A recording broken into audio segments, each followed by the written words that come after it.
Hello. Welcome back to Crime and Plastic. Are you guys excited to be back? I am. Me too. It's been a while. It's been a few weeks. We were away. For you guys, it's been 1 week, but for us, it's been about a month. Yeah. Because we did the blood silicone and oil, or oil blood silicone. Which was great, by the way. It was a great story. Yes. Perhaps a little long. It was definitely long, but the story itself was great. We've also read your reviews. We spent a lot of time trying to fix our mics, and we solemnly swear to not talk over each other or go on random tangents, hopefully. Yeah. I think we'll go on some tangents. Some, but we just need the doctor. Can you please put your right hand up? Yes. Repeat after me. Please repeat after me. I No, you're already only- breaking. You're already breaking. I only know tangents. That's how my brain works on tangents. Please raise your right hand. I, Michael Salzauer, aka Dr. Miami, aka Dr. Miami, solemnly swear affirm that I will not interrupt that I will not interrupt the narrator the narrator in today's story, Santina Rizzi, in today's story, Santina Rizzi, and also I will not go on crazy tangents about silicone manufacturers. I will not go on crazy tangents. I actually don't think that was a crazy tangent. It was relevant, wasn't it? Yeah. Okay. I think it was. It was relevant, but it went on for a while. Yeah. Those were the reports I got. The tangents maybe just have to be limited in time and scope. That's what they're saying. That's what they're saying. I'm just gonna treat it like a depot. Like, I object. Anytime I feel like it's outside of the scope, object. Fine. Deal. Relevance. I object. Relevance. We'll bring this before a judge later. Critique noted and accepted. Yes. Fine. Okay.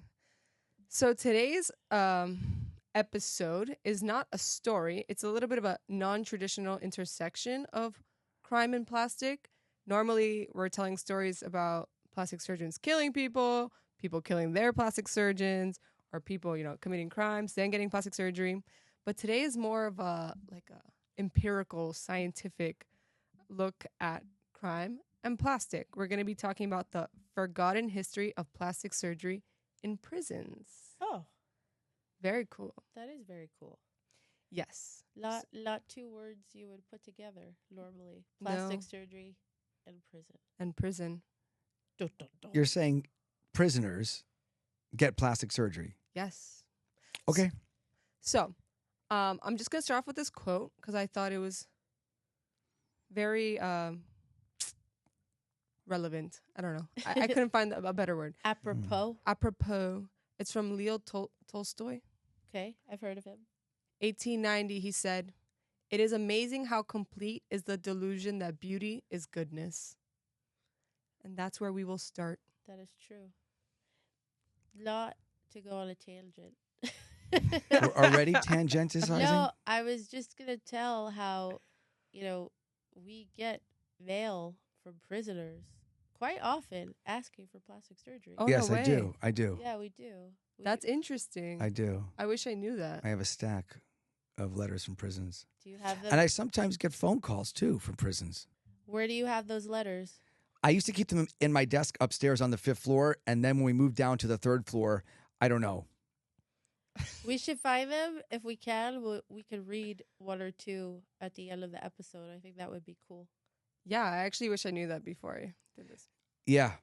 So in the vein of that quote, that is something that we talk about, I feel like, in this practice, and like plastic surgeons and the people in actually the profession talk about how plastic surgery is like transformative for the person, like the good it can do. 100%, yeah. But that's not what's really like thought about in terms of like pop culture and like the general public. When they think of plastic surgery, they're not thinking about like, tomorrow I'm going to feel better about myself and then I'm going to apply for the job that I think I deserve, because Right. now I feel now I look on the outside how I feel on the inside. That's Right. not what people think when they think plastic surgery. They think BBL trends, people who get surgery to look like celebrities, Kim Kardashian, shows like Botch. It's like this like exaggerative kind of murky idea. I think But- that's changing though. How? I think that's something that like your Snapchat really like delved into. Like you guys were talking about the transformative powers of plastic surgeries, but that's I feel like now in pop culture, like on TikToks, there's TikTok, Instagram, there are whole accounts just dedicated to being like, this person got a BBL that doesn't match their thigh, or this person got a facelift to look like this person. And it's not really like Everybody's a critic. everyone is a critic. And sometimes we forget like why plastic surgery started. Like It why really- it exists. Yeah, it really came about as the result of modern warfare and the fact that like veterans would have like, you know, detriments to their face and their bodies. Horrible disfigurements from Yeah. World War I, especially. Yeah. And it was, you know, a practice that was created to like mend them, to make them feel better about the way they looked after they, you know, risked their lives for our freedoms.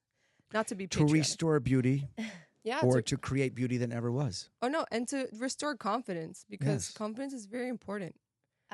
I think that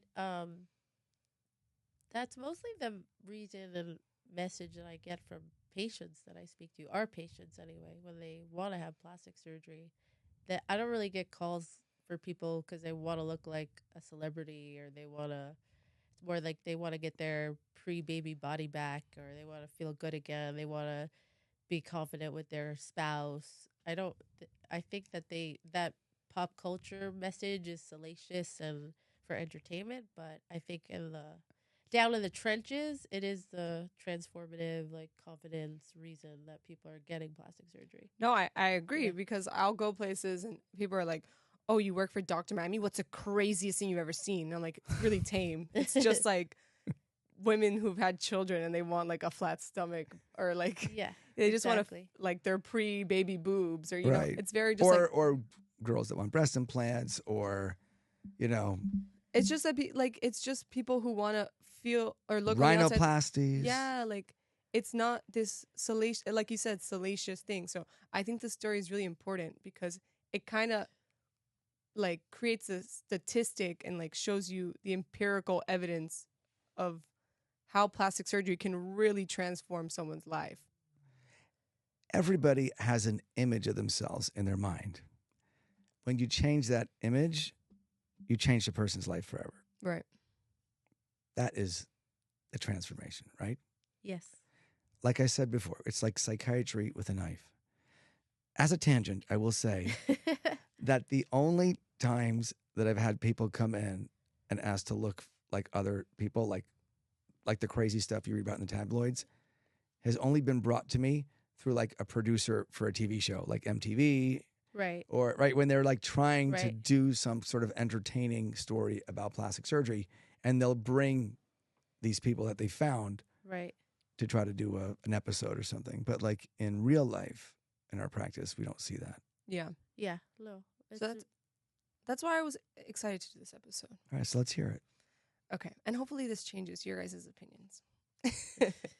Okay, so for this episode, I read a book. It's called Killer Looks, The Forgotten History of Plastic Surgery in Prisons. And just to give you a general overview of the practice of giving incarcerated people cosmetic surgery, it's been happening since the early 1900s, giving prisoners facelifts, chin implants, nose jobs, liposuction, other cosmetic surgeries. It's not something is entirely new or was entirely new. Like it was happening a century ago. And That's crazy to think. and it lasted. It doesn't happen today, but it was a huge component of prison reform up until the 1990s. In fact, the year 1990, it was reported that an average of 6,000 incarcerated people would receive plastic surgery funded by our federal government each year in the United States. Wow. I'm a plastic surgeon, and I didn't know that. Yeah. I mean, I trained in the 90s. So I guess by then it was done. Yeah. The program ended. So it was really big during Lyndon Johnson's presidency. And then once Nixon came in, he started kind of like cracking down on crime, all this stuff. Like the budget kind of went away. Got it. And then What was the thinking behind that? the hypothesis, let me find it for you. Well, the thinking is that if someone who commits a crime looks better, they'll Right. feel better about themselves. Right. And they'll be- Self-esteem. They'll have higher self-esteem, so they'll be less likely to commit like violent crimes. Number one. Number two, they'll be more employable Okay. because they're more There's like a what is It's it called a beauty premium or a beauty, like currency. It's like well, It's- erotic capital, they call it. it's called today in What? today's term we call it pretty privilege. Pretty privilege. The exactly. fact that you look good like opens more doors for you. It does. So they And believed that you make more money on average. right. So if you had a big bump on your nose and they shaved it down, someone would be more likely to Hire you. or marry you. And if you have a wife, now you have more to lose in committing crimes. So that was kind of the thinking behind giving incarcerated people plastic surgery. And they did this from the early 1900s until the 1990s. Yes. And we're going to get into like the pioneering study that like because they were doing it in prisons all over the world, like not just United States, like the UK, Canada, France, they were doing it, but they weren't like measuring it. They were just like, it was almost anecdotal. They were like assuming that it would work. Right. Or was it to practice? Because a lot of medicine is sometimes done, especially like breakthroughs, are done on institutionalized people. Let's put it that way. Yeah. So that you want to try a new There's like less of- technique. yeah. Let's go to the VA hospital. Yeah. See? I mean, that is a fucked up part of the Oh. history of this. It's a real fucked up part of the history of medicine, actually. Yeah. A lot of things. When did they stop that? I don't know that they have. Not that they, yeah, I exactly. don't know. They were supposed to never do it. I don't know, but there's a long history of medical, not experimentation, some experimentation, but like studies and trying things out on people who are basically have no choice. But we'll also get into the fact that this like theory, this hypothesis is like rooted in a lot of problematic ideals like, racism, colorism, like ethnocentrism. Because if you think about it, if someone has a big nose, it's not because they were born like, No, Co- but big noses come from a certain place, a certain demographic. And so if you shave it down, you're trying to like fit into this European beauty standard. So it is problematic. Anyway, we'll actually get into the fact that a lot of people later on looked back at this and thought that these practices not only were like they kind of testing on prisoners, but the practice itself was like rooted in kind of problematic things. yeah, Okay. So I Let me- agree. Okay. So I'm going to give you. So all of this is to say that this hypothesis is to lower the recidivism rate. What's recidivism? I got the definition because I know it's a difficult word. I had never really heard of it before. It's I know what it means, just for the record. How do you spell it? it's R-E. it's synonymous with the reincarnation. Reincarceration. I was like, I don't think that's correct. No, as soon as I said it, I knew it was wrong.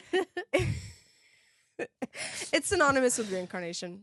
No, it's Sometimes synonymous. I use big words that I don't completely understand, so I can sound Okay, more photosynthesis. Recidivism is the likelihood of a convicted criminal reoffending. Yes, So it's the reincarceration rate. correct. Okay, so like I said, this was already happening since the 1900s, and plastic surgeons in different countries were doing it, and it was kind of like anecdotal results. Mhm. But we're really gonna hone in on one plastic surgeon who took it from like maybe this works to a let's test this empirically, and that was a man by the name of Dr. Michael L. Lewin. Ooh. Side note, I think it's so funny that now 2 of the 3 stories we've covered involve other plastic surgeons named Michael. It's a pretty common name. Your mother didn't know it was a common name. That's what she said. She didn't know Michael was a common name. It was literally the number one name the year I was born. That's crazy. Okay, so I'm gonna give you a little background into Dr. Lewin. It's kind of relevant to the story, but not really. But it's good to like know about him. Go ahead. Okay, so he was born Mieczysław Lewin. This is a difficult name, guys. It's a Polish name. In 1909 in Warsaw, Poland. He lived, obviously, in the under the uneasy rule of a country surrounded by aggressors. He grew up in a Jewish household. His father worked in the lumber industry, and his mom was a homemaker who loved the arts. She would take him and his brother to the orchestra and opera recitals. And apparently Michael was super into it, but his brother was like really indifferent, like kind of just like sat there like, wow. But it inspired Michael to try to get into music, like playing the piano, but he quickly figured out that he wasn't like musically talented. So instead he steered his focus. That's gotta suck. He was like, boop, boop, can't do it. So instead he steered his focus into science and medicine. His uncle owned the town's main pharmacy, and his uncle would let him mix and wrap powders for prescriptions. Nice. When he was like 13.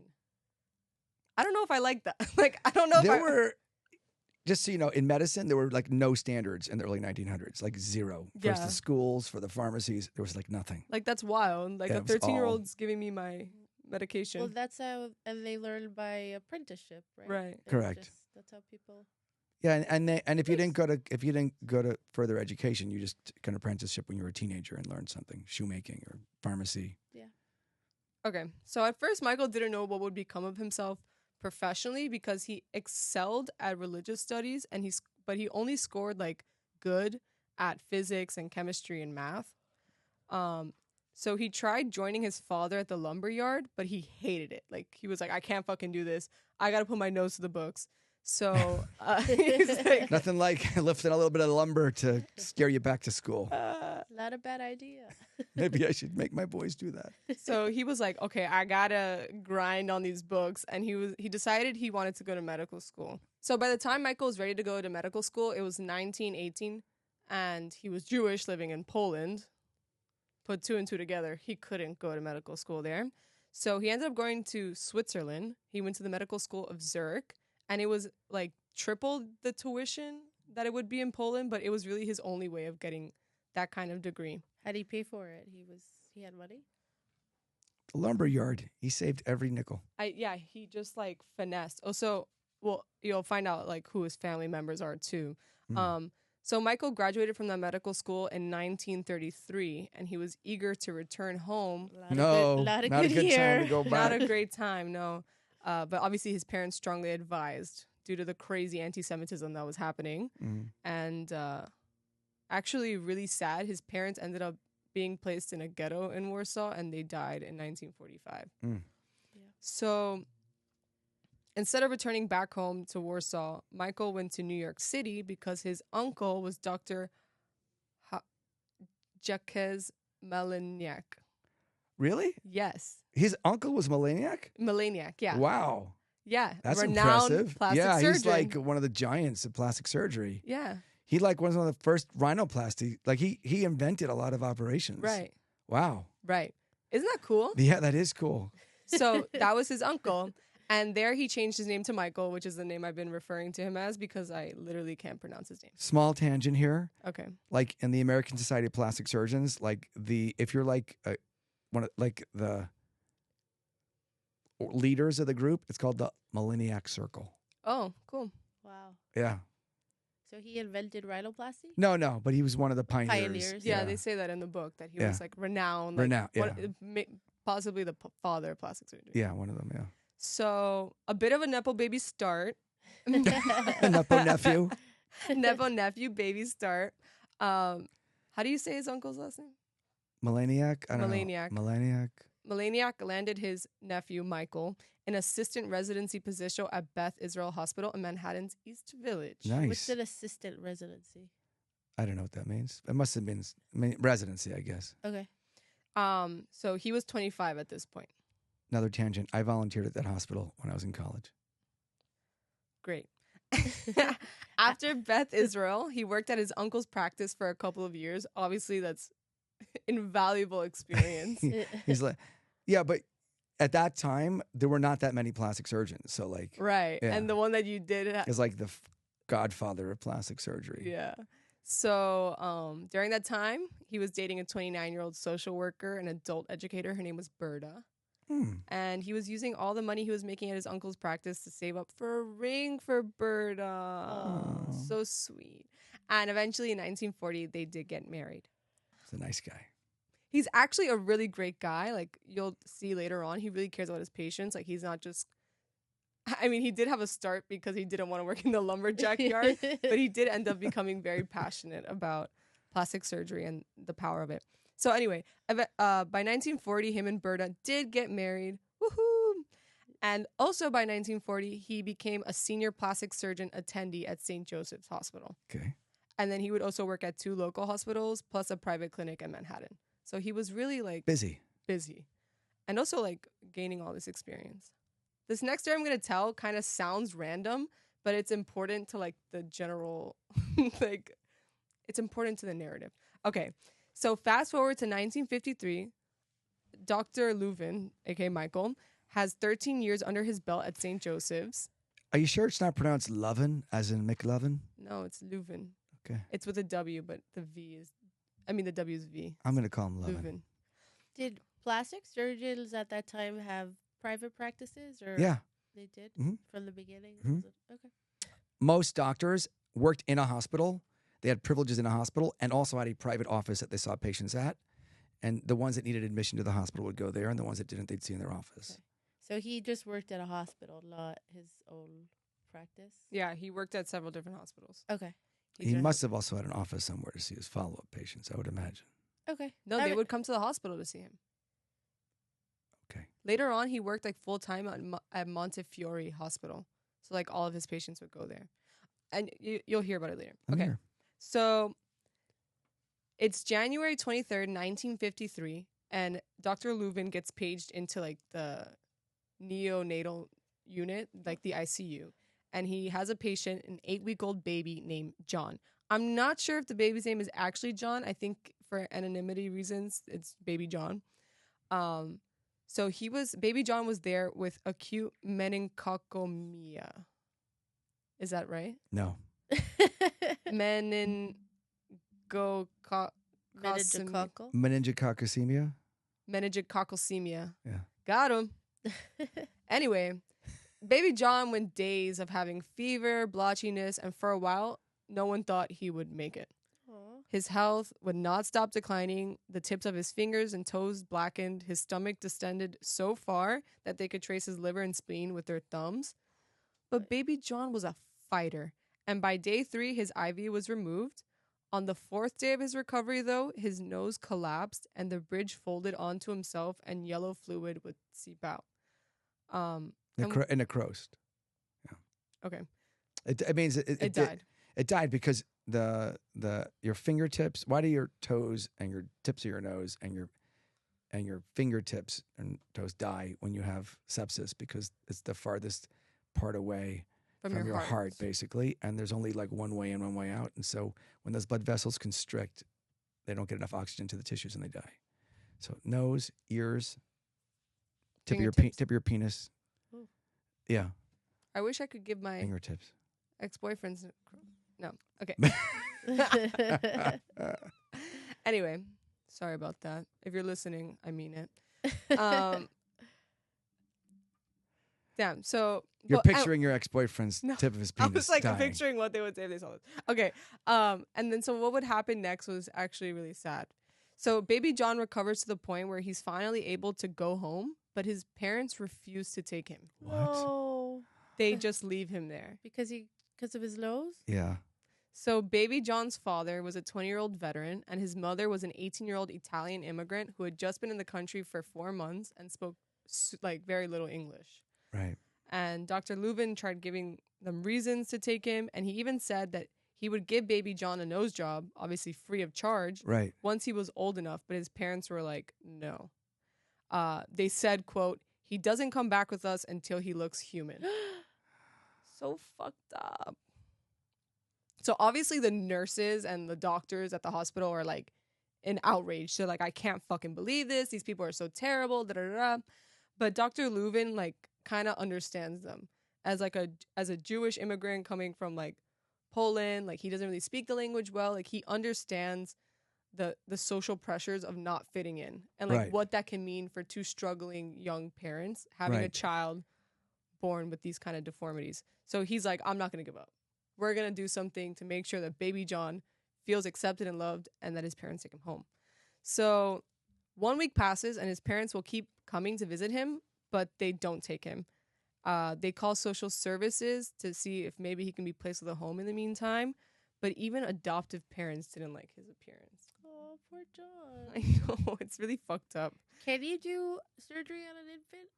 You should wait at least till they're 10 weeks old. 10 weeks old? Mm-hmm. So that might be now, but back then, it's 1953. Yeah, you're right. It's true. 1953 it might have been later. You're right. So, yeah. Oh, I know Because of the anesthesia more than anything. Yeah, back then. I was thinking though maybe because the skin is so like resilient in babies, it might like the scarring. The and earlier everything, you do it's surgery in better. life, the better your healing, the better Right. scar is typically. Yeah. So eventually, baby John is in the hospital up until the age of 4 months old. And he's just going off the love of the hospital staff. Like, his parents are not even visiting him that frequently at this point because they have jobs and stuff. Right. But Dr. Lewin, like, he has all these patients. This is not necessarily his, like, specialty, like neonatal, but he's not going to give up. So it comes to him one day to maybe give baby John a prosthetic pediatric nose. And he ends up crafting one with latex, acrylic, and water. But baby John kept, like, wriggling it off with his hands. They tried using better adhesives to maybe, like, have it stick, but no, it didn't work. It got to the point that Dr. Lewin reached out to all of his colleagues, like, wrote letters all over the country, and none of them could offer or help a solution. One surgeon suggested that the earliest surgery to be done was at 3 years old, but Dr. Lewin knew that if he waited until the point of 3 years old for baby John, his parents would not take him. Right. So he went off the book and decided to kind of perform an experimental surgery at the time. Under light anesthesia, he attached a slice of skin from baby John's abdomen, leaving one slab attached in order to maintain the flap's blood supply. Yeah. A month later, he attached the flap of skin to John's forearm, and then a little time later to his face. Yeah. Once the additional piece of skin had latched onto the new blood supply, Lewin freed his arm from its brace and reshaped the skin flap into a little nose. Can you picture it in your mind what he did? Yeah. He, like, removed it. It's called the crane principle. It's like you take like a tube of tissue, you attach it to something here, you kind of walk it up the body like 4 or 5 weeks at a time, let it attach, detach one end like a slinky up the body into where you want it, and then you can shape it. At the time, it was very, like, experimental, especially on babies. In total, it ended up being like 7 surgeries, and by that time, John was finally a year old. Apparently the fix wasn't like anything great to look at. Like, it wasn't like he looks like he was born with this nose, but it was a huge upgrade from the hole that he had at the center of his face. Have you ever seen somebody without a nose? Yes, It's freaky, isn't it? it is. Who'd you see without a nose? This lady got attacked by a chimpanzee. Yes. She went on the Oprah show and I saw Yeah. her. Yeah. Oh, wow. Oh, you also showed me that dog bite person. But that was her mouth. That was like it was It the bottom part of her nose, too. it was the bottom of her nose. Yeah, because if you take off the nose, you just have like A a hole. hole, like 2 holes. 2 holes, yeah. It's some people nowadays with body modification, they do that on purpose. They Like take off want- their nose? Yeah, to look like a demon or something. Oh, you're right. Like, almost like it looks like Voldemort. Yeah. Kinda. Oh, yeah. It's exactly what it true. looks like. That's Yeah. true. So How did John look? I mean, I'll tell you. I thought I had a little. Picture? No, I thought I had a quote. The quote was kind of funny. It said that, like, his nose looked like a little pig nose. Like, it was like, I don't know how to describe it, but it wasn't great. It was like a little Frankenstein nose, but it was at least something on his face other than Right. the hole. it was Right. enough for his parents? Yeah. So finally, his parents came. They accepted him. Obviously, with the caveat that Dr. Lewin would perform more surgeries for free in That's a the good- suture. That's a good start. Yeah. We'll take him. And this became like a national sensation. All the papers wrote about it: the Boston Times, Miami News, all the New York Right. all the New York papers. So Dr. Lewin gained like a lot of popularity. So much so, Dr. Levin. Lewin, so much so that one day he received a postage from Sing Sing Correctional Facility in Ossining, New York, and that's where we get into plastic surgery in Crime prisons. and plastic. Crime and plastic. We've gotten stuff from Sing Sing. I have. We have. I've gotten letters Yeah. from Sing Sing. Yeah. And I've gotten letters from many prisons across the country. Yeah. So From prisoners who, it's usually they have like a mole on their face or a scar. A lot of them, they have scars on their face from whatever happened. And they say, you know, I think if you fix this scar, if you took off this mole, I've been saving up.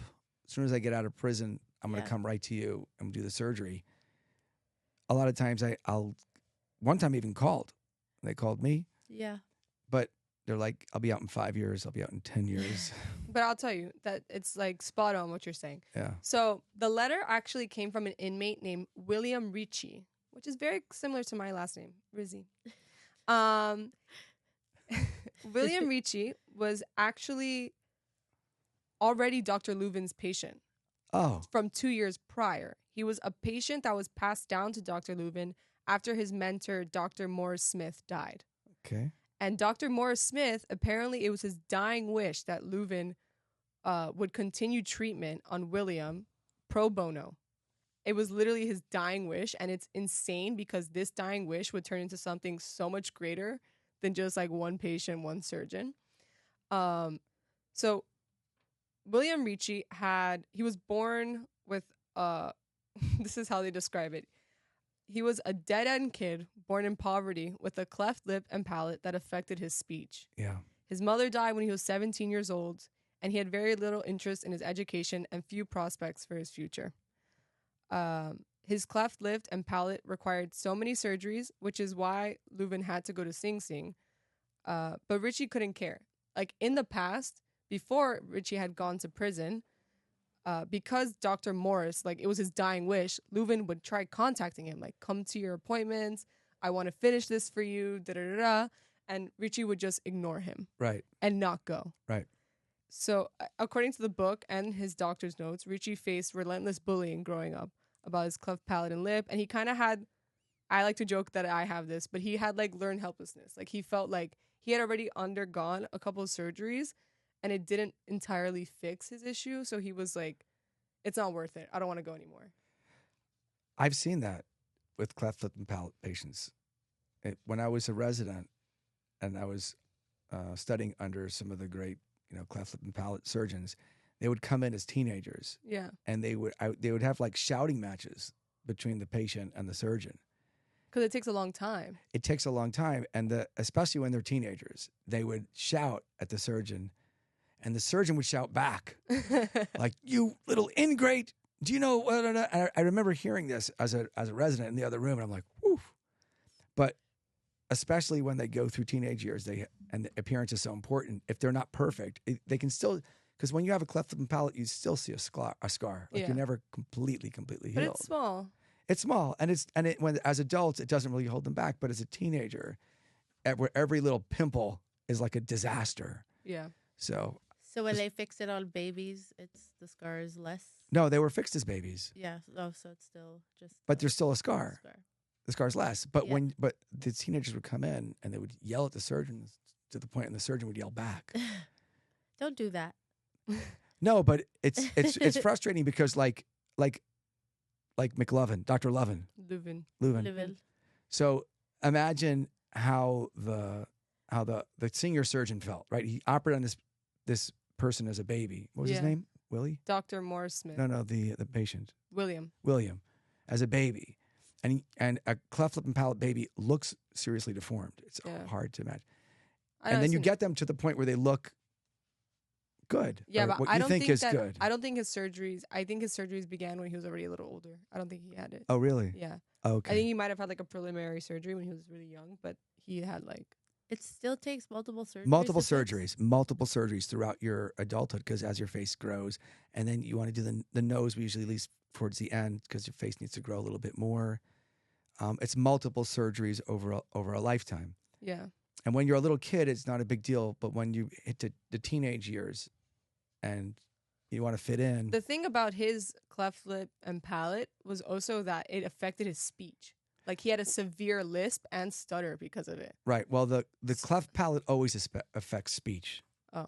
Because there's a hole from the top of your mouth, the palate, into your nose, so there's certain sounds you can't make. Yeah. You can't close it off until it's fixed.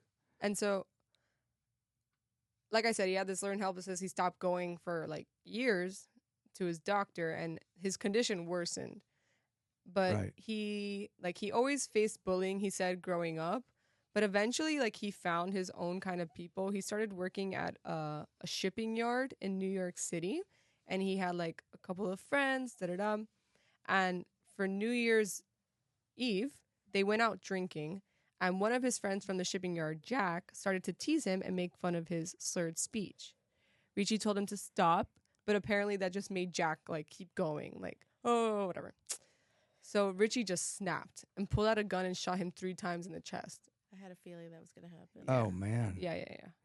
So, Nowadays, by the way, there are multidisciplinary teams that take care of these patients, the cleft lip and palate patients, that include like a psychologist, a social worker, a speech therapist, a plastic surgeon. So they try to give them 360 care Yeah. throughout their entire life, like to get them to adulthood. So how does it? Sorry. How does it work on those like Operation Smile missions? Like if they just do that first surgery, like what happens the rest of their life? That is a very good question.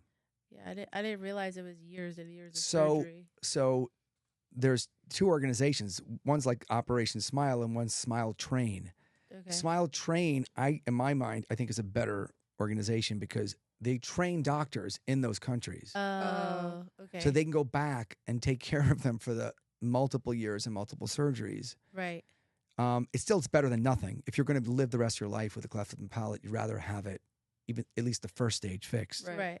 But the idea is that they come back, to the same places every couple of years, and hopefully those patients are still in that area that they can operate on them. Right. Okay. Yeah, I didn't realize that. So he took out his gun and he shot his friend Jack. It's really sad too because like it was his friend, like one of the few people that actually like accepted him. What's he doing with a gun? It's New York. They're working at a fucking shipping dock. Like, who's working at a shipping dock and doesn't have a gun? Whatever. So just like that, he was convicted of first-degree manslaughter and sent to Sing Sing prison. And that's how he reached out to Dr. Lewin because he saw the article about Baby John. He's like, oh, that's my doctor. Maybe I'm ready. Small now. world. I got some time on my hands. He's now. like, I got some time. I'm going to reach out to him. So he requested visitation of his former patient to just see his condition and see if he can maybe mend a little bit while he was still in prison. And when he brought up the idea to the warden was like, oh, that sounds kind of interesting. Like, we'll see how it goes with William. That was nice of the warden. Right. Yeah. Well, actually, prison reform back during that time, like in the 1950s, this warden was a little more strict, but it was more like today. I feel like the prison reform, the prison system that we have, is very punitive. But back then, they would have basketball teams, and they would have plastic surgery, and they would have real try to transform these people. It was really kind of corrective. They didn't treat them just number 16732. They were really trying to reform these people. They were treating them like human beings. Maybe they were more human. No, I agree. There's definitely people, but this is a general public. These are people, he snapped to kill his friend. There are people who burglarize, it wasn't as, we definitely had a big shift in our country. In the criminal justice system. Yeah. And I mean, the idea is that you're supposed to go there and then rehabilitate. Yeah, rehabilitate. it was rehabilitative. Yeah. There are programs even today that you get college degrees, and they try to make it so that the recidivism rate is lower. But we have a really high one. We do. But back then it was a lot lower. And also was it really lower then? Yeah. Oh. Lyndon B. Johnson, he was his stance was we'll do anything. We'll try everything. So he was actually having little experiments in different prisons all over the country to see what would lower the recidivism rate. The Great Society. Yeah. Also because back in the 1950s is when they started to track crime rates.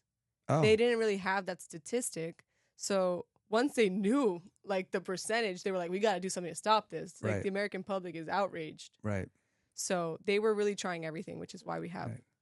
When was the FBI started? 40s, 50s? I think so. Yeah. I think during Hoover, no?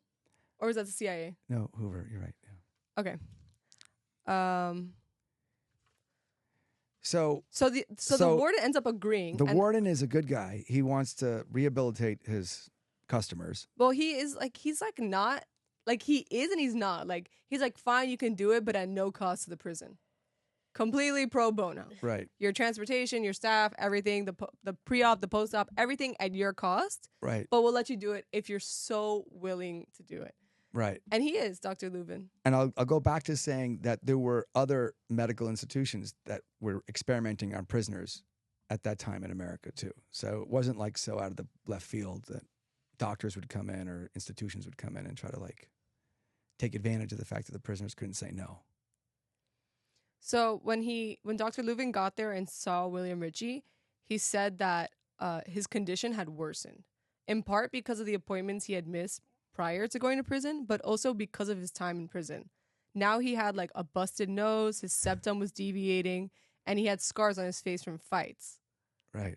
But still, so far, Ritchie was a model inmate. He was quite polite, and didn't give any trouble. He just wanted to get the surgery he was promised by Dr. Morris Smith all those years ago.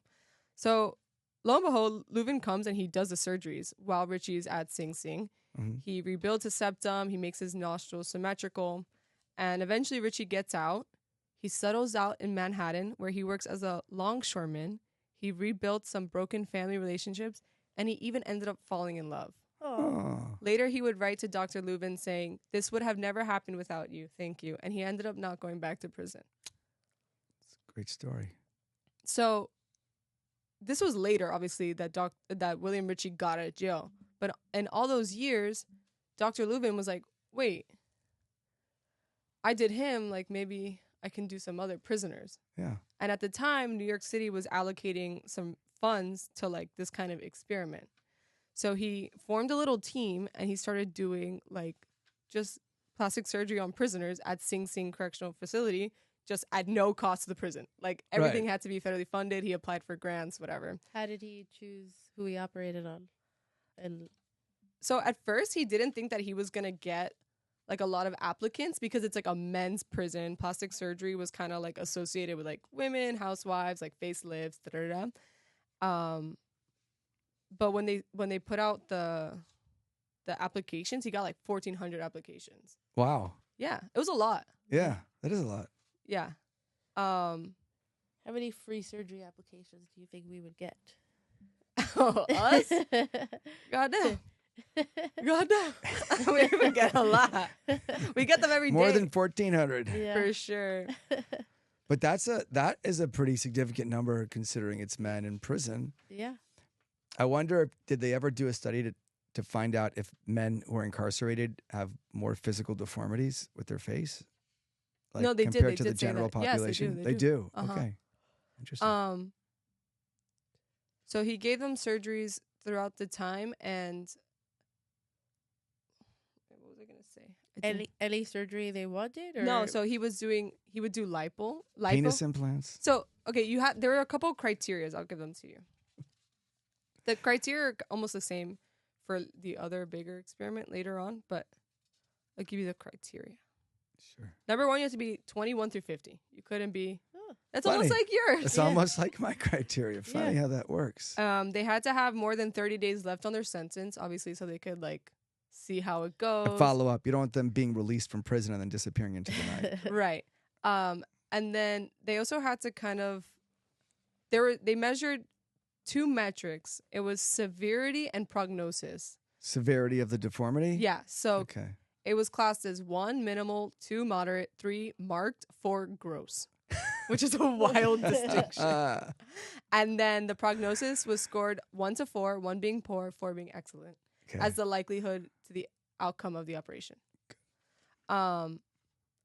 So if they had like a moderate severity and a good prognosis, then they were like a good candidate to Got receive it. So it surgery. shouldn't be like a mild deformity or something that's so subtle, Right. and it should be something that's fixable. Yes. So it should be like a significant deformity that you think has a good chance of being fixed. Mm-hmm. Okay, that makes sense. Yeah. And they have to be young and healthy, I Yes. assume. Yes, young and healthy. Yeah. And also they like kind of psychologically screened them too. Like They didn't want people who wanted plastic surgery so they can get away with more crimes. Makes sense. Yeah. That would have been a backfire. So they did a lot of also like drug addicts because they would have like track marks. Yeah. They did a lot of like gang members because they had scars on their face. Tattoos, gang Oh, tattoos. they did like self-inflicted prison wounds, tattoos, which would prison be- tats. Yeah, so they did a lot of that. So he did that for a couple years, like almost like 5 years. Eventually, he was like, I like what's going on in Sing Sing. I see the anecdotal results. I believe that plastic surgery is lowering the recidivism rate because I'm not seeing these patients like again and again. But that's not enough. Like, I want to empirically test this. So he Yes. goes to the warden of Sing Sing and he's like, I want to conduct a study here at this prison. The hypothesis was that improving an inmate's appearance would have a twofold effect. The societal benefits awarded would increase their employment and relationship prospects. Right. And then the positive response to their appearance would increase their self-esteem and lower the rate of their reoffense. Makes sense. So that was a hypothesis. He goes to the warden. The warden's like, we don't have that in the budget. Fuck you. The warden's like, not in my prison. So he's like, oh, fuck you. I'm going to go to Rikers Island. Oh, Oh, much closer to Manhattan too. Right. Than Sing Sing. competitor prison. Yes. Also, Lewin's work at Sing Sing ended up like changing kind of American policy. The American Correctional Association added a section on plastic surgery to the 1954 Manual of Correctional Standards. Like it ended up What? becoming like common practice in prisons because of his experiments at Sing Sing, which is also why when he went to Rikers, they were like, fine. Right, because it's in the manual. Right. And the book, if you read the book by, I didn't even say the author's name at the beginning. Her name is Zara Stone. She did an excellent job. She got into like the kind of political, like bureaucratic kind of struggle to get the funding and to like green light these kind of projects. Of course. And she talks about like the New York City commissioner, the presidents at the time, like Right. how this all kind of came to be. Think about the logistics of taking a prisoner and bringing them to a hospital where you operate on them, putting them back, bringing them back for their follow-up care and all that stuff. Most big public hospitals, they'll have like a separate prison ward. Like there's like a floor. At Jackson, it's called Ward D. And that floor in the hospital is like a mini prison. So you go upstairs, you go up the elevator, and there's like an airlock. Like you go in through one, it closes the door behind you, you're searched. You go through another door, a metal detector, and all the other stuff that goes through till you get inside. And those patients are then chained to the beds Yeah. with guards outside each door. So it's not like a simple thing, oh, I'll just, Right. But they were doing the surgeries in the prison. Yeah, Like I they was weren't gonna- doing it at hospitals. I was gonna ask that In Sing Sing, they were doing it at literally Sing Sing. well, there must have been a hospital in the prison, like a prison hospital. There Yeah. was, but also they went under local anesthetic. Oh, They didn't use general anesthesia, okay. Which that is- makes it easier. which was actually kind of common back then too. Like there was another plastic surgeon, I believe in the 40s, who would do live plastic surgery shows Oh, on wow. on former convicts. the first slap chatter. Yeah, I was gonna say he was like the But first social ho- media doctor. Wow. So he would gather like an audience, and the incident that he talks about is like this one woman. She was in jail for I think killing her husband or something, and they put he literally gave her a facelift in real time in front of an audience. Like 2/3 of the people watching passed out, Oh, I love him. I Yeah. love that guy. and that was like the 1940s. Maybe I was reincarnated as Yeah. that guy. Like that guy. You're like, Definitely. maybe I'm him. And people were like freaked out too because obviously you didn't really watch surgery unless you were in the medical field. No. And not just that, she was awake. Well, She was under- anesthesia was not as safe back then as it is today. Oh, So if there's anything you could do under local back then, you did it under local yeah. because the gases were different.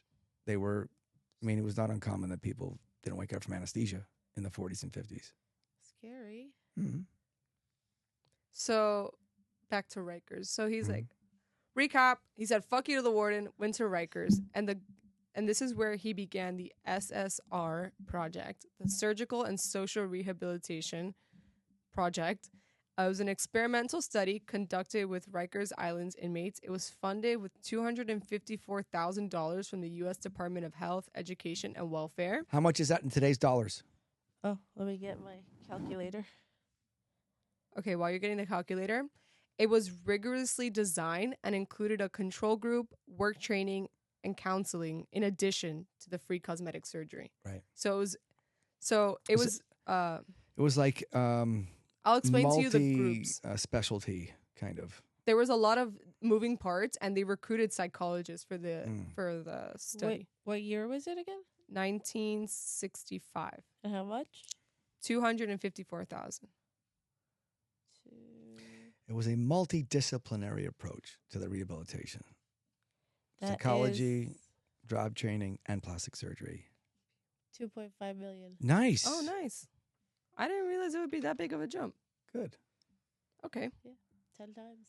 So on top of the fact that Lewin did great work at Sing Sing, and this was also being implemented in prisons all over the country and all over the world, the U.S. was also looking at solutions for overcrowding in U.S. prisons and jails, as well as trying to limit the increase in crime.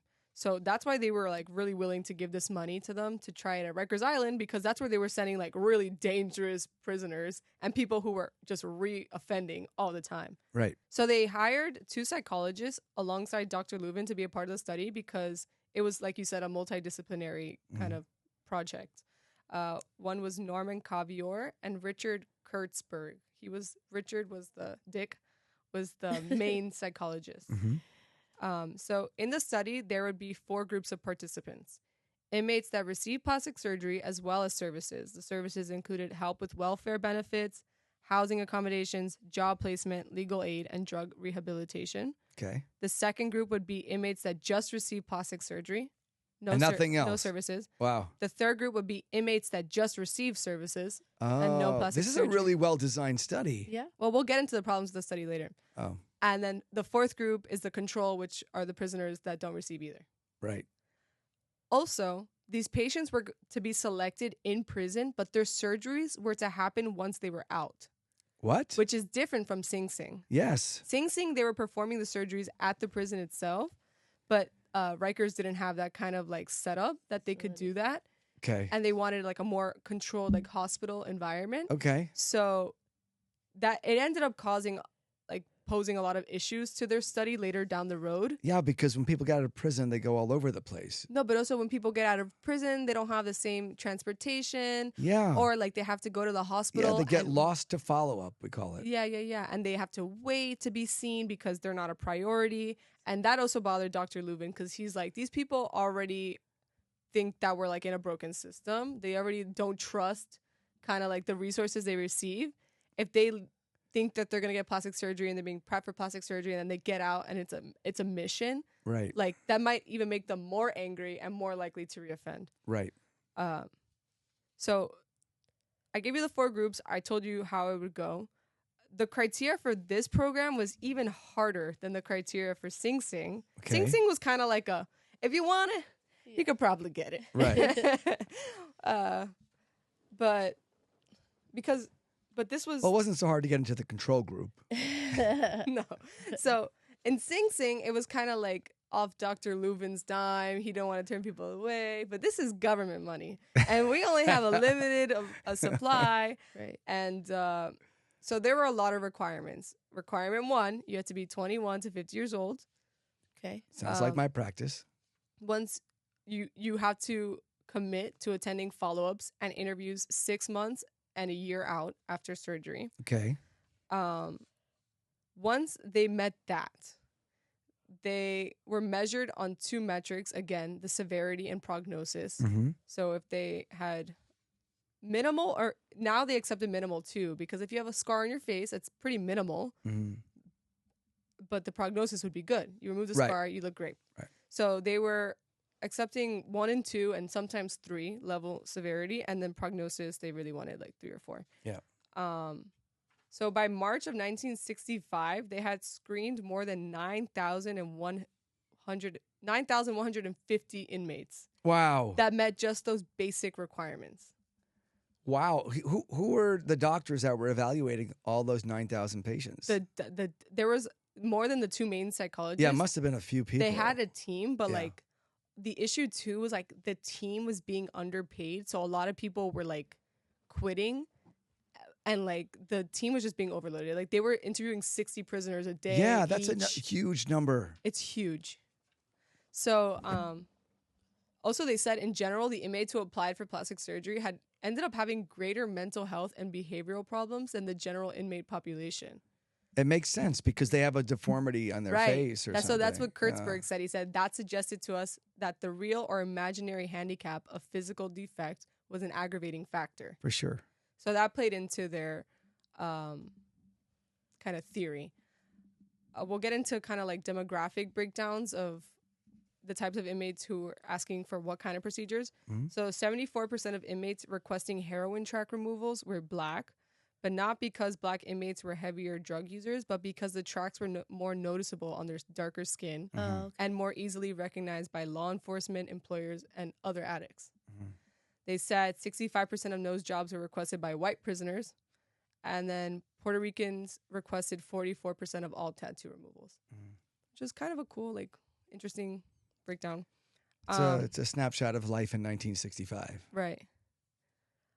And then although the main study was to see if plastic surgery could provide social benefits to the inmates, they did have to look at other external factors like economic status and background because it played a huge role. They found that Puerto Rican inmates statistically had the most, like, quote unquote, social handicap, because they had the, quote, least cultural identification in New York City. And then they also would receive the lowest levels of education in comparison to their white and Black counterparts. So this also plays a part in like their recidivism rate and whether or not they'll come back because, like, of course. If you're less educated, that's another external factor that could affect if this even works. Okay, so from this 9,150 inmates, they started doing psychological tests. So first, the prisoners would take the Tennessee Self-Concept Scale, which is 100 word association questions designed to measure the inmate's personal identity and social identity, including how they felt about their own appearance. Mm-hmm. If all looked good, they would go on to take the Sachs sentence. But they want to do bad on that test, right? They want to have a score that shows that they don't think very well of their appearance. Yeah, but also they want to see that you're like in line with what you actually kind of look like. I see. Yeah. Like it needs to not be. They it don't needs to want be consistent. Any body dysmorphia, right? Like you may have a tiny little scar and you think it's huge, right? We'll actually get into that. So then, if that all looks good, they would take the Sachs sentence completion test, which followed a similar trajectory as the test before it, but it delved a little deeper into how the subject felt about himself and his surroundings. After that, they would take the Minnesota Multifaceted Personality Inventory, the MMPI, which I actually think I took. Yeah, that's a famous exam. It's a 2-hour session of 566 seemingly random questions. Mm-hmm. But this test actually measures depression, paranoia, schizophrenia, and flightiness. Right. Examples of questions asked on the test: true or false, I'm an important person. True or false, it would be better. False. It would be better if all laws are thrown away. True or false, I do not always tell the truth. False. So I definitely took that test. There's a mini version of it too. It's a mini. No, I took a 3-hour test. Yeah, there's different versions of that. Short tangent. I applied for a reality TV show. Oh, right. Wah, wah, wah. And they made me take like all these psychological tests, and one of them was a 3-hour test that asked exactly those questions. You got onto the show. Okay, let's get back. You were just voted off before they started filming. End of tangent. So if the results of that test of the MMPI were inconclusive, they would be sent to take the Rorschach theme apperception test, which is a very famous test. The Rorschach pictures. The blot test. Yeah. You look at the blood, you tell me what you see. Everyone sees something different. Yeah. I see blood. It was with this test that Caviar, one of the psychologists, realized that a lot of the inmates wanted plastic surgery for the quote-unquote wrong reasons. What are the wrong reasons? Reasons on par with John Dillinger, the notorious public enemy #1 who got plastic surgery to evade the law. Oh, yes. So there'll be many episodes that we talk about that where people get plastic surgery to try to look like somebody else so they can evade the law. They also turn on people who wanted surgery too bad. Like they wanted it so bad, because you agree with this. People with like intense fixations are less likely to react well to treatment. They're more likely to be disappointed. Well, I think that's just a marker for body dysmorphia. Yeah. If it's that important. Yeah. Yeah. And then the last test that they would take was the good enough Harris drawing test, colloquially known as the draw a person test. It was pretty straightforward. The applicants were handed a piece of paper and pencil and asked to quickly sketch a person, any gender, Right. on a sheet. Right. The drawings were used to analyze the subject's unconscious image of themselves. Right. So that was a lot of psychological tests. But I'm telling you, the criteria was a lot harder than at Sing Sing. Right. And when all was said and done, they had 237 subjects, ages 21 to 50, with predominantly chronic misdemeanors, and more than 2/3 were Misdemeanors? No, misdemeanors. I think it's like deformities. I think it's synonymous with that. That's the word. Okay. Just predominantly chronic misdemeanors. I think that's people that commit chronic misdemeanor crimes Yeah. and they're in prison. Like they shoplift a lot and they have to put them in prison or whatever. It's okay. End of tangent. I'm bad at words. And more than 2/3 were narcotic addicts. So there was a sub-study going on in the main study, Mhm. which was studying the recidivism rate, like the effect of plastic surgery on addicts versus non-addicts, Okay. and what the recidivism rate would be. So that ended up, like, the fact that there were sub-studies in this larger study would later kind of become murky to them. Like, when other people would peer review the study, they were like, they kind of fucked up some of the conclusions Right. because they were not measuring things like Because they didn't control for all the variables. right. I get it. Okay. So and then the disfigurements of the addict subjects in the SSR study were divided into 3 more categories. 1, those which were a part of the growth and maturity, those with scars or like disformities that were a part of the growth and maturity process, meaning like acne scars, Right. like stretch marks, things like that. Mhm. Scars, those which occurred through trauma, so broken noses from fights, Knives. and then those self-inflicted, like tattoos. Self-harm. No, like tattoos. Okay. So this was still 1965. The inmates that were selected were to be scheduled for surgery after being released. They would have their surgery at Montefiore Hospital. And they would the ones who had services would be matched to social and vocational services, which would be a mix of employment health, rehab clinic referrals, and housing services. So by mid-May of 1967, 2 years later, only 17 ex-cons had successfully had their operations. Like, they were super behind. Oh wow. Yeah. Yeah. That's really Out of 270? This Yeah. study's going to take like 50 years at that pace. So, like I said before, there was a lot of issues because they were having surgery outside of prison. right. So a lot of people dropped out. Yeah. like half. It's really hard. Even when it's free. Yeah. Because you said before transportation problems. Yeah. And then also there was public opposition to the study because people didn't want their tax dollars going to criminals. Duh. Well, because They had a marketing problem. they had a marketing problem. Yeah, I they mean, you have to present it to the public as this is going to decrease the crime rate, so Yeah. you might not get shot or robbed. Yeah. So Yeah. But eventually, like the New York City commissioner and like governor's office started like releasing kind of like preliminary results, and people started to actually like it. They were like, oh, this is good. This is lowering our rates. Also, these studies were coming out of Canada. Example, there was a Dr. Lewin's son, Lewinson, Levinson. and he did the same thing in Canada, and he calculated a 42% recidivism rate for inmates that received surgery in comparison to 75%, Oh wow. which is the general prison population. Right. So then people were like, oh, we're for it. But it was very like wishy-washy, because then more news stories would come out, like the story of Frank Burdell Jr., who was an ex-convict who was entered into one of these programs. This one was in Cleveland, I believed. He had a jagged scar across his face, and when he got out of prison, he went to the plastic surgery center to go get his surgery, and he was helped by a nurse named Barbara Ann Ambrose. He thought she was cute, so he asked her out, and she said, "You're 16, I'm 23," which is fair. But Burdell left, and the rejection kept like triggering him, and he ended up coming back at the end of her shift. When she came out, it was like around 10 p.m. at night. He waved her over, and she was like, "Yes." He's like, "Oh, I just wanted to talk to you." Da da da.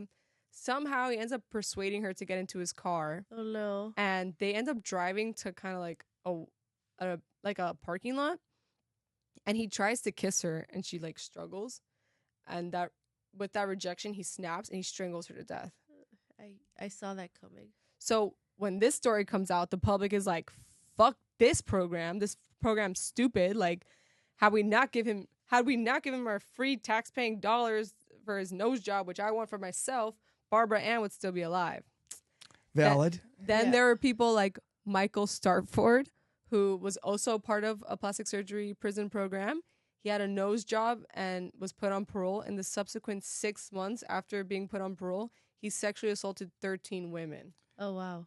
And I say women loosely because his victims were aged 4 to 17. Oh. Yeah. Well, criminals going to be criminals. Also, apparently, many of the criminals on the FBI's 10 most wanted were people who had had plastic surgery. Right. So the public did not have faith in this study. Right. And they were like, not that they not have faith, like they were mad. Like they wanted it to stop. They're like, fuck this study. Do something else. Try something else. Right. That's interesting that how many of people on the most wanted list of the FBI They said many. They didn't say. Many, okay. But I mean, 10. Top 10 most wanted. Many. Yeah, has to be even like if it's 3. 2, it's like, Yeah. It's a makes big you think. percentage. Yeah, it's a big percentage. So Because men, especially men, don't get plastic surgery that often Right. compared to women. So, nonetheless, they continued the study at Rikers with the SSR, and the Department of Health, Education, and Welfare in Washington, D.C. actually granted them an additional $124,000. Money. Let me check out my It's another- calculator. I'm going to say it's another $1 million. Because I think it was 10 times, so 1.2 Yeah. million. I Yeah. believe. It's the same. Yeah, it's probably around the same year, right? Yeah, it was like Okay. a year later. So, Yep, still 10 times. So they continue with the study because, again, I told you, like, by 1967, they had very little inmates who had finished the program. So they kept asking for extensions. And with the extensions, they needed more money because they needed to pay staff. They needed to, Of like, course. whatever. So by December of 1967 or January of 1968, they had finally, like, concluded. Like, and they had a conference where they shared the results, and these were the results of So how many years did it take? It was a 2-year study. Oh, So it was 1966. So they caught up on the 200 patients. Yeah. They had a slow start, but then they Yeah, finished but they strong. caught up. Yeah. So early results had indicated that the disfigured inmates who did not receive surgery recidivated at a 10% higher rate than those who did get surgery. Mm-hmm. So these, these preliminary reports included that the number might even be higher if they didn't include addicts, because that posed a whole other level of difficulty. Right. Because the addicts would actually go to the hospital and, like, harass the staff and bring alcohol and have parties. And, like, Dr. Lewin would get, like, calls from nurses being like, Addict's going to addict. yeah, I mean, yeah. And then also they pose, like, a higher, like, difficulty because relapse. Yeah. Yeah. And not just that, like, on average, they earn less money. Yeah, because they spend it on the drugs. But it was, like, weird. There was, like, a disconnect between, like, the amount of money they earned in a week versus the amount of money they would spend on smack. Like, they would spend so much more money on, like, drugs. And what they realized was that they were doing, like, a lot of, like, burglary.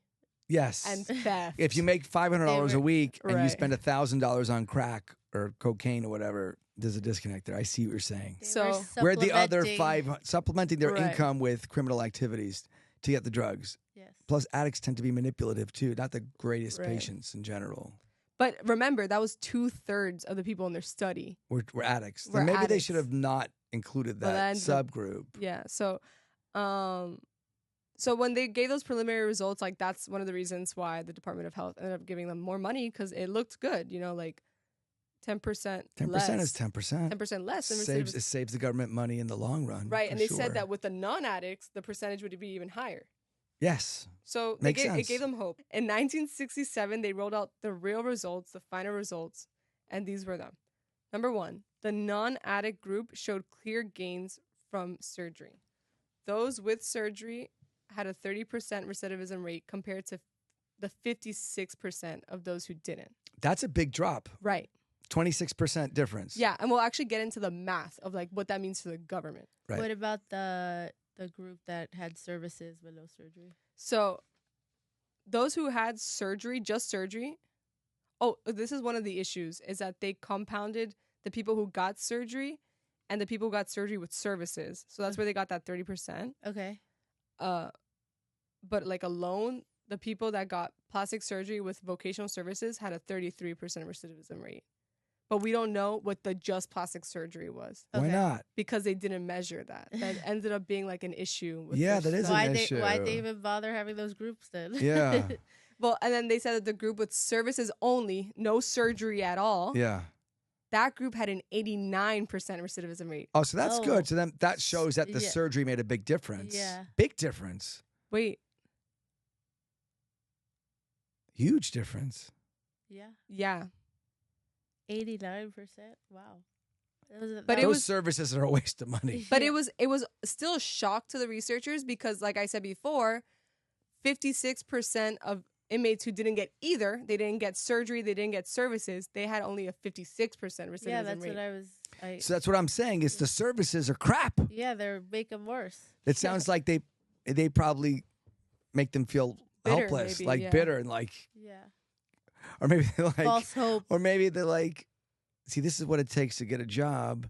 This is what you have to do every day from 9 to 5. Like, Yeah. fuck I will supplement my income. I can just supplement my income by taking a couple of things from this guy and that guy. Yeah, so they didn't offer like really an explanation for why that number was Yeah, so that doesn't high. make any sense, but I But don't they know. said it was weird. It was a shock to not just the researchers, but the people they presented to. Yeah, of course, the service providers, like the social Yeah. workers, think they're going to work every day doing great things, and then you find out that Wow. 89% recidivism rate. But also, it almost was like good for their theory because they're like, this is what we're offering now. This is like what's currently going on in prisons, just Right. the services. Right. Right. So imagine without the services and just plastic surgery. Yeah. It's almost like you're saying that the services hold them back. Yeah, it was weird. It was a weird. Maybe they weird. measured it wrong. Like there's Possible. a lot of different like. So did they repeat the study? Let me get there. Oh. So that was the only statistically significant finding of the study. That the non-addict group showed clear gains from surgery. That was the only thing with like a statistical significance. Okay. But there were other non-statistically significant results. So they found that there was a general reduction for addicts who received plastic surgery, but But it wasn't statistically significant. they said that generally speaking, addicts who had their facial effects removed tended to recidivate less than those who had just needle tracts excised. Right. So they said like if they had something Like a on their subgroup They of s- the patients that were addicts, if they had something wrong with their face and you fixed it, they were they more were less likely to commit another crime. yeah. So like they had like little tiny like results, but they weren't statistically significant. Right, because It was just- those groups are probably too small to get enough power to make it statistically significant. They also said that the majority of the former ex-convicts were at minimum partially satisfied with the work. Good, So none of them were partially. like upset. Yeah. Uh, Sounds like criminals make good patients. None of them were upset. then they broke down the spending and how it was a good financial decision for the city. They said the cost of plastic surgery was estimated at $575 per case, or $57,000 for every 100 cases. Do the math on that. Well, no, just do it in this money because if you start doing today's money, it's gonna get complicated. Fine. There's a Good. lot of numbers. Good. So $575 per person, or $57,000 per 100 cases. Okay. This is based on a 6-day hospital stay with no fee to the surgeon. Mm-hmm. Okay, so this is all pro bono work. 6 days in the hospital for $575. Good Gotta old love days. 1965. So he didn't make any money doing all these surgeries? No. That was a study he was doing as part of research. I'm sure he paid himself. I'm sure he was a No, part of the payroll. Isn't that part of the funding? Was his time? Usually, not always. I think that That's a lot the of staff surgery. was paid. No, usually, yeah, the staff, like the people who compile the data and the people who make the phone calls to make sure the patients come So in, why and the wouldn't nurses the get doctor paid. be paid? Usually, doctors don't get paid for that kind of It's not clinicals. ethical? No, I don't know. I mean, Okay. All right. know. So 557,000 you get paid for the 100 paperwork people. part. And how much would it cost to have 100 inmates? Okay, so they said In New York City, they paid $4,577 a year to house one inmate Oh wow. a year, Mm. or $457,000 a year to house 100 inmates. Right. So almost $500,000 to house 100 inmates. Mm-hmm. Therefore, if plastic surgery was administered to 100 non-addicts, who we did find a statistical significance that Mhm. surgery actually did help them. So if that plastic surgery was administered to 100 of them, the best estimate is that only 2/3, 66%, would return as compared to, 89% or whatever. as compared to the 68% without surgery. Mm. So the cost to maintain the additional 36 prisoners would be $164,000 if those people didn't get surgery and they ended up coming back to jail. Mm. So that would be the cost. In comparison to the $57,000 it costs to just give them plastic surgery, and 1/3 of them don't come back. Right. So to summarize, for the people who got lost with the math, because it is hard to track, the city would be saving at minimum, because if you think about it, they only gave you the numbers of how much they spent on a prisoner for 1 year. But imagine that person commits 2 a years, terrible 3 crime years, and they're there for 5 years and years and 10 years. So at minimum, just for 1 year, they would be saving $107,000 by giving 100 non-addicts plastic surgery. Nice. Sounds Right. So, like I said, they found there were no other major findings in any other area. And then they said that plastic surgery did not play a major role in the ex-convicts' subsequent employment status. Oh. So So it in other wasn't- words, the recidivism was not impacted by Right. their employment status. And that one of the hypotheses was that they would Yeah. benefit in the job market Or in by not relationships. having their big nose removed Right. or their But they did say Scars. 32% of subjects who gained work reported an increase in salary compared Okay. to the 19% in that's the the control group. the pretty premium, Yeah. pretty privilege. Compared to the 19% in the control group who didn't receive anything. Right. So it's not enough to be, again, not enough to be statistically significant, but it was encouraging. Mm-hmm. Then we'll get into that there were some small differences in recidivism behavior based on race. They also broke it down in demographics. So Black men who got plastic surgery, both addicts and non-addicts, had a 22% lower recidivism rate than the control group. Mm-hmm. That means they were less likely, right? Yeah. Yeah. That means that they did better in the Yeah. study. Yes, it does. Yeah. While white subjects dropped only 13%. Very good. They did say that ideally the surgeries would so then they also spoke when they were speaking at the conference. They were saying that ideally the surgeries would have occurred at the prison Mhm. the way that it did in Sing Sing, Yeah. and that could also change the results and the amount of participants. Right, because only the ones that have a job, let's say, or are able to have transportation to come to the appointments and the surgery continue in the study. The ones that go back to Plus, there's like a time factor. This is, as soon as they got out of prison, they'd be ready to go right. instead of having to wait for their surgery and, Right. and all of that. So it does, Right. and much more control over all the factors if it's done in prison. Right, if it's done in prison, right, they can't miss their appointments. Right. Yeah. So all in all, the SSR pilot was viewed as a model for future surgical work in prisons. The studies were adapted and built on, and many of the subsequent studies that would come later on up into the 1990s Mm-hmm. would end up excluding addicts and alcoholics because of Because the of data this- from the SSR. But did those studies also show an improvement Yes. in recidivism rates? All of them did. All of them did. Yeah. So why don't we do it today? Why don't we do a lot of things today? You're saying all these studies I think. for like 25 years Yeah. showed that it saved the government money Mm-hmm. and was a good idea. I And also then think why that did we stop doing it? I also think that now, like, first of all, like our entire prison system is just so different now than it was back then, and also plastic surgery. Like, how are we gonna find doctors who want to go to prisons and not work? Pay them. Like, yeah, but what I'm saying is that they're not gonna pay them. To pay them is just Well, as but much as if to- it You can get makes all the sense, kids who don't, all the doctors who don't match, they can match at the prison hospitals. they should do that. oh, great. Well, I mean, it's someplace for them to work and learn. That's a wholly dependable group.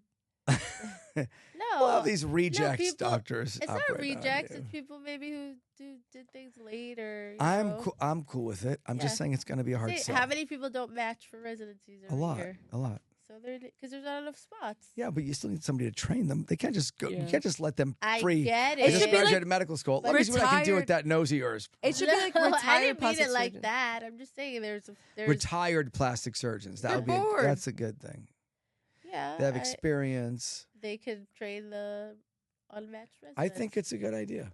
But I also think that like now we just have so many more. Like there's a lot of bureaucratic red tape. Yes. Like in order to get something It's like not like that, just one warden's decision. Right. It's like a whole Yeah. horse. before it was kind of like a, I liked your letter. You can come do surgery. Right. Right. come with your toolbox. Like now it's like what? Like this is going to the Senate, bitch. Like what are you talking about? So why did it? And we don't have another election for 4 years. Like shit Yeah. like that. Like it's just gonna take too long. So why did they? Why did it stop? Yeah, why did it stop? Why did Prison reform just changed completely. Like they just got rid of they stuff just like got that. rid of programs? It became, like I said, it became more like punitive. Yeah, but No, I'm just saying. If it And was they also like, if they it also was- started to focus more on like education. They started to believe that like the more popular opinion in today's day, I haven't it's that really- education leads to decreased recidivism. Is it- yeah, and more that- likely to get a job. I agree Today with that the too. focus on changing people's there's- unconscious bias through education, literature, I sensitivity. don't know. Their training for services schools. didn't work very well. No, I think why not also do plastic surgery? Yeah. Yeah. I mean, it can't hurt, But- obviously. And no groups of people that had plastic surgery had a higher recidivism rate, right? Right. And then So- also this author like interviewed a lot of plastic surgeons and criminologists and Mhm. psychologists, and they all acknowledge that providing someone with cosmetic surgery is a far quicker and more effective way of improving their lot than waiting for a cultural attitude shift. I always say that when people talk about when you bring up beauty standards and things like that and how sometimes it's not fair, But look, if you have to change the light bulb in your house, right? Mm. There's two ways of doing it. You can get a ladder, go up, and change the light bulb and put a new one in. Or you can go up on a ladder, hold the light bulb, and have 1,000 people turn the house around while you hold the light bulb still. So like trying to change societal. Do you understand the analogy? I do. Yes. It's not one of your best ones, though. I like it. Okay. Because trying to change a whole society's Yeah, I get view it. and cultural biases and beauty standards is like turning the entire house around I get it. I understand. instead Yeah. of just screwing out the light bulb and putting it. So plastic surgery is just like screwing out the light bulb, putting it back in. But it's also problematic because if you keep treating like the symptoms instead of like the root, I hear you, like but where you're- are we gonna be in 100 years? I hear you, but 200. you're only going to be alive for so long. So you got to think Right. about, you got to pick your battles. So like you're alive at this point in history, you have, let's say 60 to 80 years. And you got to think, is this going to realistically change in the next 60 to 80 years? The entire beauty standard and the fact that girls like tall guys? Probably not.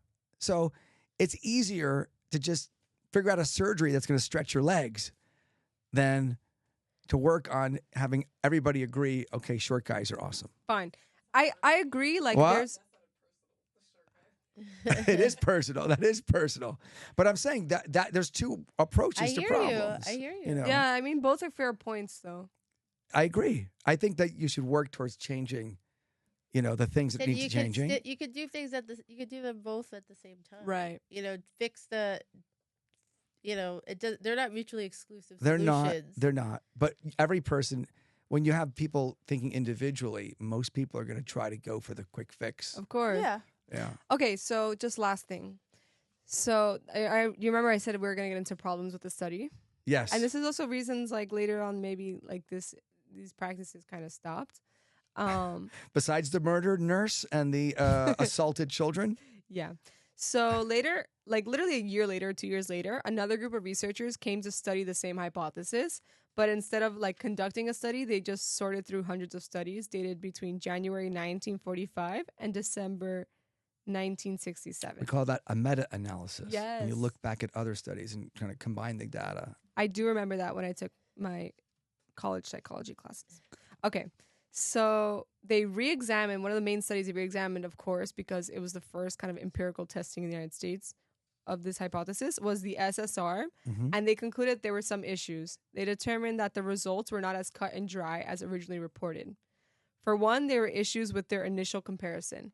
The group receiving surgery and the group that received surgery with vocational service were combined, and Right. that combined data was then compared to the surgery-free groups, which in reality should have been compared Separate. separately.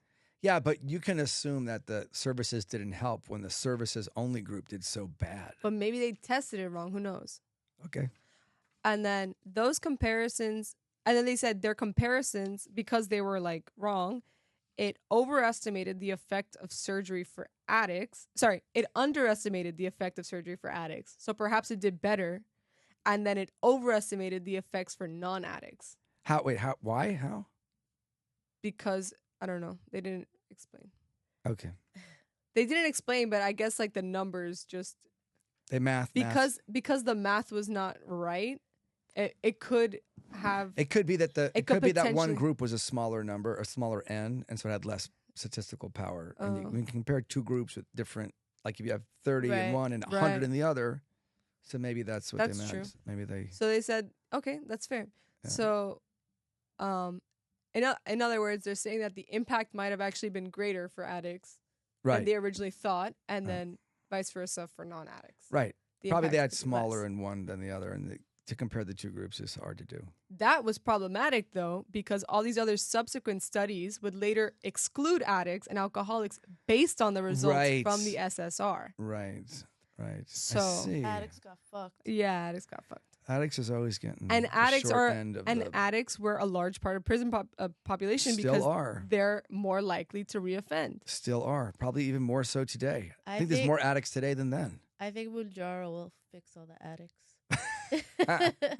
The Great Hope. Yes. Munjaro. Yes. So- This week's episode brought to you by Munjaro. But this meta-analysis determined more research would need to be done in this area, of course.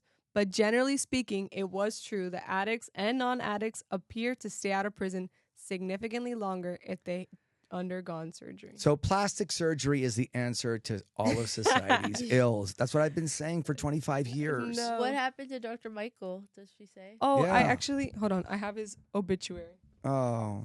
Dr. Michael. I mean, guys, he was born in 1909. Like, he was supposed to be dead by now. No, I knew he would die. I just meant what happened to him after the study. Okay. My grandfather was born in 1909. Did he do the studies till he retired? Did he do prison surgeries till he retired? He actually did like so much. Hold on, I read about it.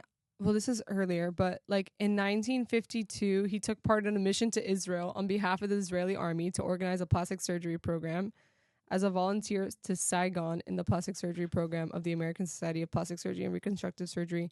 To Vietnam, to Saigon. Yeah. In 1978, he was a part of the traveling professors for the Educational Foundation of the American Plastic Surgery Society. That's a long obituary. Good He for did. him. He did a lot. He contributed 5 chapters and 83 widely divergent and original papers to the overall plastic surgery literature. He also served on the editorial board of the Cleft Palate Journal in 1989, on the editorial board of Advances in Plastic and Reconstructive Surgery from 1984 to 1991. He was the real deal. Yeah. Did he have kids? Did he have? Yes, he had 2 children. He survived by a daughter and a son, I believe. I thought I wrote Are them they down. Nippo babies?